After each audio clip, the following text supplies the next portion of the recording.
Have you ever heard of Mail Monday? Lots of homeschoolers use Mondays as a day to practice things like letter writing, addressing envelopes, and handwriting practice. And as a homeschool mom and a calligrapher myself, I cannot ignore this idea. So I thought I'd bring it to you as well because let's be honest, I think the world could really use less text messages and more handwritten notes. Would you agree? So I'm going to start out this Mail Monday with these 3 handmade card ideas. They're super beginner friendly and perfect for Valentine's Day, but they're also generic enough that you could use them any time of the year. So let's jump right in. For starters, I am going to be using watercolor paper. I have 2 different kinds, and I am going to be using one for one kind and one for the hand lettered kind because I prefer different papers depending on if I am hand lettering or not. So for the hand lettering one, I'll be using the Canson watercolor paper, and for the other ones, I'm going to use the Arches. And then I'm just going to cut down my paper to make it a 5x7 card. So I'm going to cut it down to 10 inches by 7 inches, and then when I fold it, it will be 5x7. If you're using the Arches paper, you may want to score the paper before you fold it. Sometimes it can have issues when you're folding that piece of paper. I don't have my scoring tool out, so I'm just gonna do it by hand, and it's just gonna be fine. It's not gonna be perfect, but it is a little bit easier to fold something like a card if you've already scored it. All right, so now that I have my cards created, I'm gonna start with my Arches paper, and I'm just gonna do the easiest one first. So for this one, we just need a singular color, and I'm going to use the red from this Winsor & Newton Cotman watercolor set. It looks like a mess, so please ignore that. I am just gonna be using the red here, and then I'm going to be using this palette for everything else. And then I just have a size 4 round brush, but you can use whatever round brush you have. I've done this same process with lots of different brushes. So I'm going to start by taking some of my red and putting it on my other palette because I want to get, I want to be able to dilute this quite a bit.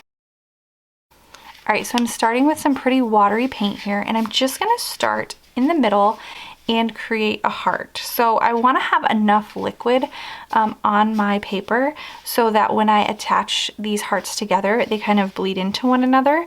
So that's why I don't want my paint to be super dark, because I want to have varying degrees of hearts across the page. So I'm going to start right in the middle, and I'm going to work somewhat quickly. Now, please don't feel like you need to be a perfectionist about this. The joy is that they are handmade and they're all going to look a little bit different. So I'm going to bring it in my watercolor and just fill it in. And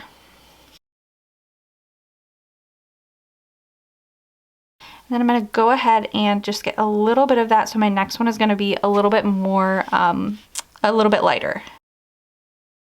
So I'm going to kind of make this one shorter, but I want it to touch this next one. Don't worry if you have to make some corrections, because once we fill it in with color, you will not even notice. And then I'm just going to add a little bit more of my dark color to this section right here. And then this next one, I'm going to make quite a bit darker. I'm going to kind of tilt this one a little bit so we have those beautiful color bleeds. Now I'm kind of just putting the color on one side and then rinsing my brush and then using the water to spread it around. But honestly, you really can't mess this up. However you create it is going to be beautiful. I'm going to add a little bit more water over here so that when I come, oops, see, I did not mean to do that, but that's okay. We'll just correct it here and bring it around. And then when we go ahead and add another one here, which I'll try to make kind of light, hopefully we'll get some of those beautiful color bleeds right here.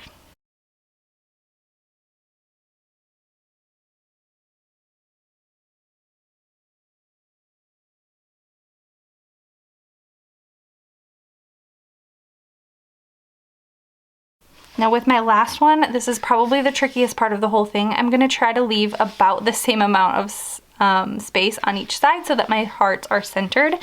It might not be perfect, and that's okay.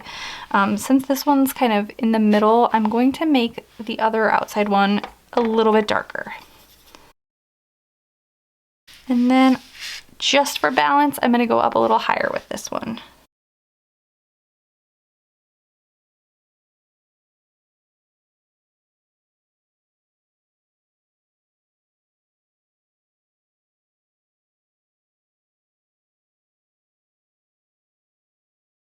And if you want even darker of a color, don't be afraid to go tap in some more red to the edges. And if you want it a little bit lighter, do not be afraid to wash off your brush and come back and pick up some of that color. And of course, because it's not centered, I'm just gonna go back and add a little bit more here to even that out a little bit. All right, so while this one dries, I'm gonna go ahead and show you our next one, which is going to be a little bit similar, but we're gonna use more colors than just the red. So we are going to be creating a version of this card that I created earlier, and you can totally switch up the colors if you want, but for starters, I am going to use my blue and a little bit of my purple. I'm actually gonna add a little bit of this cotton white to this blue as well.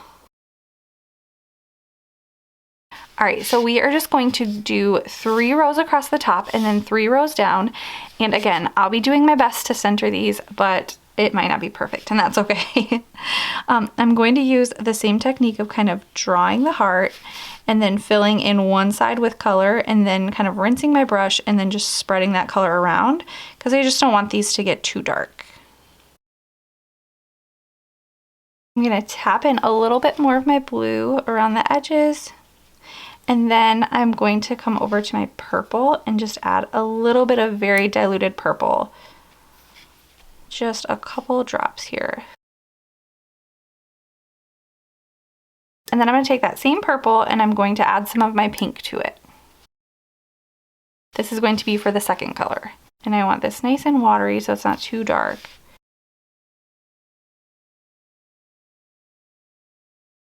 Do that same technique of rinsing my brush a little bit and then moving it around. And then I'm going to tap in a little bit more of that purple just on some of the edges.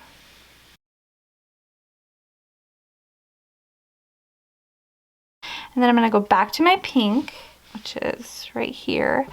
And I'm just going to take that and tap a tiny bit of this into a couple spots here. I don't want my brush too wet because I don't want to flood it with pink. I just want a couple little spots as it dries. And then I'm gonna go back to my blue and I'm gonna take a little bit of my blue and I'm gonna mix it in with that purple that I just made. So that was purple, my pink, and now blue. And I'm gonna do kind of a bluish purple for my next one.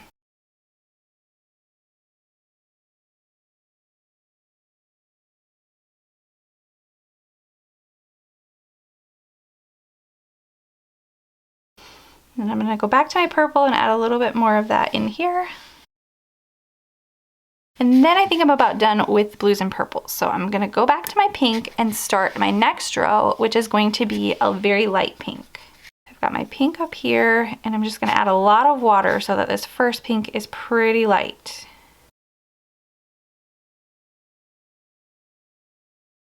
I wouldn't even mind if it's a little bit lighter than that, so I'm just gonna rinse off my brush again and spread that out. Then because this one is so light, I'm going to just tap in, instead of a second color, I'm just gonna tap in a little bit more of that pink that's not so diluted. I'm just putting my brush right in the pink and then I'll tap in a little bit on one side, and a little bit down here. And then next I'm going to use my red. So I'm gonna go ahead to this Winsor Newton Cotman, grab some of that red, just add a lot of water. And this is going to be my middle heart.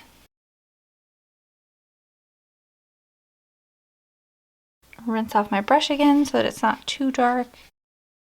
And spread that around. And then I'm going to tap in a little bit more of that red. Not so diluted though. Just a little bit at the bottom. Maybe a little bit up here. All right, so the next one I'm going to do, I'm going to use my orange. And I got a little bit of a mess here. I think I have some orange from before. So I'm going to use some of this orange and then I'll tap in some of that yellow here. So again, very diluted. And then I'm going to take some of my yellow and tap that into the edges. I kind of wish I made my red a little bit bigger. I maybe will regret this, but I'm gonna try to just maybe make it a little bit wider so it matches the other two a little bit closer. Hopefully I don't regret this.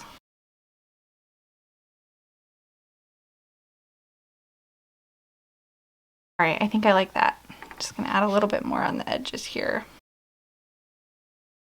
And then next down here, I'm going to take my same pink color as this one, but I'm going to just keep it pretty dark. I'm not going to dilute it quite as much. Just adding a little bit more water.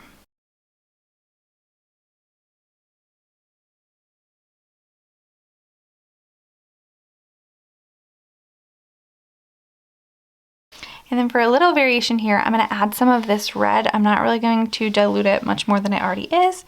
And I'll just tap in a little bit of red here. Next, I'm going to kind of do the opposite of this. I'm going to start with this yellow over here. Oops, I got a little bit of pink in it, but that's all right. And our middle one is going to be a diluted yellow. And then I'll tap in either a little bit of pink or a little bit of orange. We'll see how this comes out.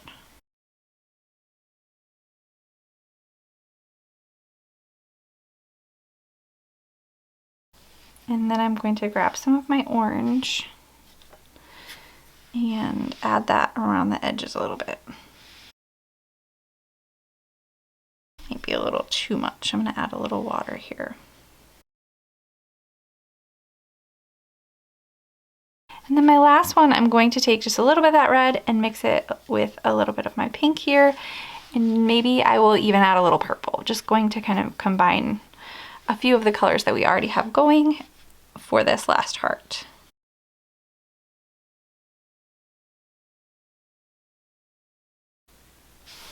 Then I think I'm going to take a little bit of like this purple that I had, if I can find it. I think it might have gotten mixed up.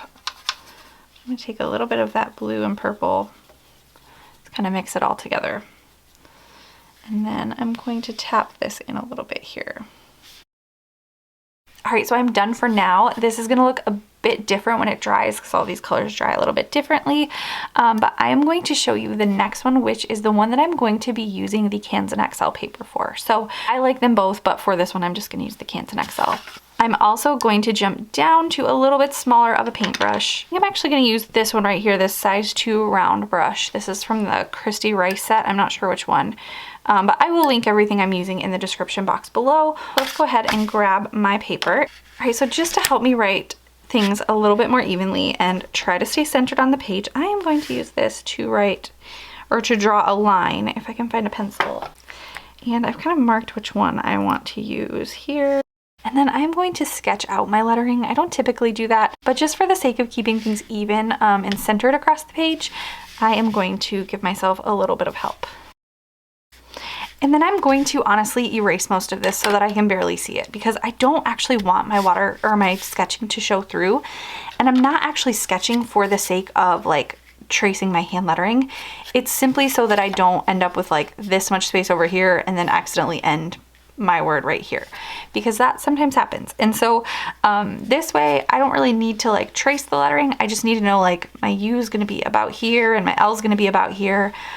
So that just helps me. I honestly sometimes just have one to look at as a guide, and that's really helpful as well. But because I don't want this to all show through, I'm gonna just erase most of it.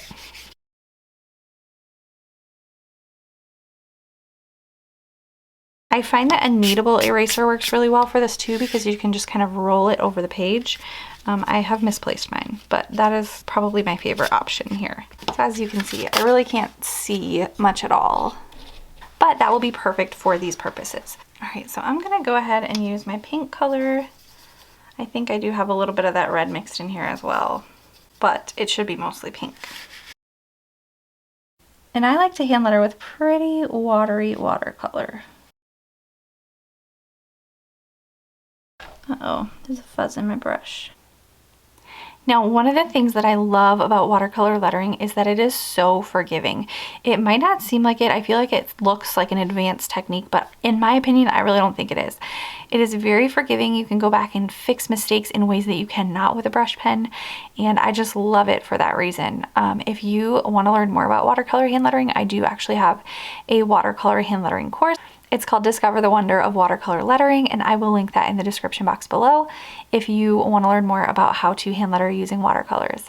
This is still pretty wet, and I'm going to try my best to be patient and wait a very, very long time before I erase it, but I will come back and show you the final product. I can see the other ones drying on my desk, and they are already looking so beautiful. Watercolor is so fun when you're doing it, but I think the real magic happens after it dries. So I will let these dry, and then I will come back and show you the finished product. All right, so our cards have had a chance to dry, and I love how they turned out, and so simple. These are so beginner friendly. I would even do this project with my kids.